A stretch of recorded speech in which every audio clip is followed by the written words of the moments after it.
Morning, everyone. True story, there's an entertainer by the name of P-Didy. And he once got into some criminal trouble, some legal problems.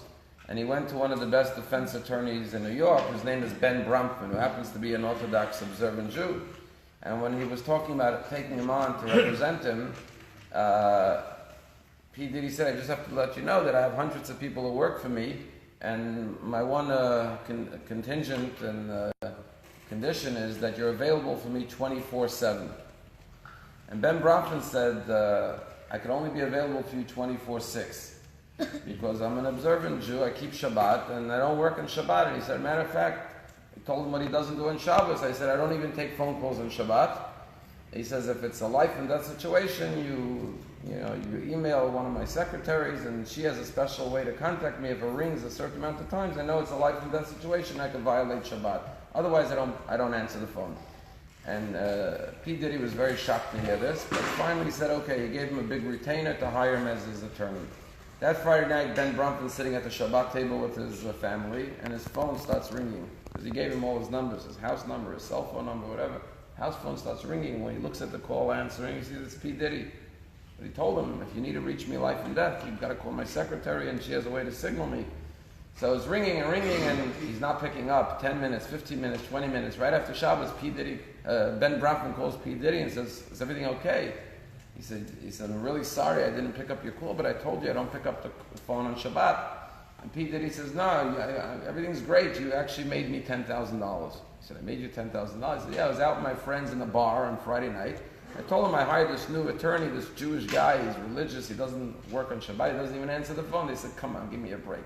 There's no lawyer that wouldn't take your call on Shabbat. He said, I'm telling you, he was serious. He said he won't do it. He said, I'll make you a $10,000 bet that he'll pick up the phone if you call him right now.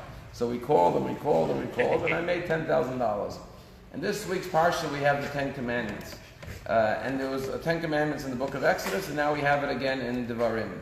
And we all know what the fourth commandment is. Remember the day of Shabbos to make it holy. But there's a major difference between the way it's stated in the book of Exodus and the way it's stated in this week's Parsha. In the book of Exodus, it says, Zachor, remember the day of Shabbos, and remember that God made the world in 6 days and rested on the seventh day. In this week's Parsha, it says, Shamor, guard the day of Shabbat. Why? Because you were slaves in the land of Egypt. And here are the two fundamental reasons for Shabbat. One is to remember that God created the world in 6 days and rested on the seventh day. The second reason is because you're not a slave, you're a free person. You can take a day off and have a day of relaxation. Now on Friday night in L'chadodi we say Shamor v'Zachor b'Diburacha, that God spoke both simultaneously. That the two commandments of Zachor and Shamor go hand in hand. What's the difference between Zachor and Shamor? So Rabbi says Zachor is all the positive things we do on Shabbat. We make Kiddush, we have 2 chalot on the Friday night dinner, we say special prayers, all the positive aspects of Shabbat. What is Shamor? Shamor is the protection, guard the day of Shabbos. Don't violate the Shabbat by not doing whatever is forbidden on Shabbat. And what the Torah is saying is that they go simultaneously, they go hand in hand. If you really want to enjoy and get the spiritual benefits of Shabbat, it's not enough to make Kiddush, it's not enough to go to shul. But you also have to make sure that you have the boundaries that protect you from those calls that are going to come in and distract you and ruin your peace of mind. Because you could be sitting at the Shabbat table having a beautiful time with your family. Suddenly you get a call, someone needs you, there's a problem. There goes the joy and the spirituality of Shabbat. There goes the family time. There goes the time with Hashem. So you have to build that shamar, that fence around Shabbat to keep out all the other intrusions, and then you could fill Shabbat with all the spiritual benefits of family, of community, of relationship with God, of study, of personal growth, and so on and so forth. And therefore, Shamar v'Zachor b'Diburacha, they come hand in hand. Everyone loves the beautiful, inspiring, beautiful Shabbat candles, and the Kiddush, and the gefilte fish, and the songs. That's beautiful. But if you want to really get the most out of that, you got to put away your phones, you got to put away the emails, you got to take out all the distractions that are going to take you away from that pleasure and enjoyment of Shabbat. And you can't really have one fully without the other. In conclusion, there's a story told about a professor who once went into his classroom and he took out a big empty mayonnaise jar. And he took rocks and he filled up the mayonnaise jar. And he said to his students, is the jar full? And it was, till the rim. He said, yeah, it's full. Then he took out a bag of pebbles and poured it into the mayonnaise jar, and the pebbles fell between the big rocks. And it filled it up to the top. He said, is it full now? And they said, yeah, now it's surely full. Then he took out a bag of sand and poured it into the mayonnaise jar, and the sand fell between the pebbles. And he filled it up to the top, and they said, is it full now? They said, yeah, now it's full. And then he took out a bottle of beer, and he poured it into the mayonnaise jar, and he filled it up to the top. And he said, the lesson is, that I'm trying to teach you, is that if I would have started with the liquid, or with the pebbles, or with the sand, there would be no room for the rocks.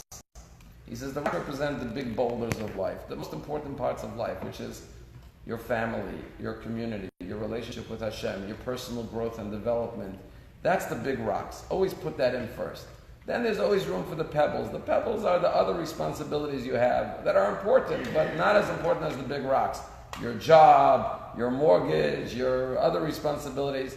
And the sand, there's always room then for the sand. That's the golf games, all the mundane things that you do, the entertainment, right? They said, so what's the beer all about? He says, no matter what, always have room for a good l'chaim, you know? And really that's what Shabbos is. Shabbos prioritizes us and says, you know, they say that the problem with the rat race of life is that even if you win the race, you're still a rat. The whole goal of life is to realize, what am I really here for? And what's really meaningful? And what's going to live on beyond my life? The day-to-day little mundane hassles don't make a big difference in the big picture. What matters is how we raise our children, the relationship we have with our spouse, with our family, with our parents, the good we do in this world, the impact we have. And Shabbat teaches us to remember how to fill the days of our life by prioritizing what's really important first.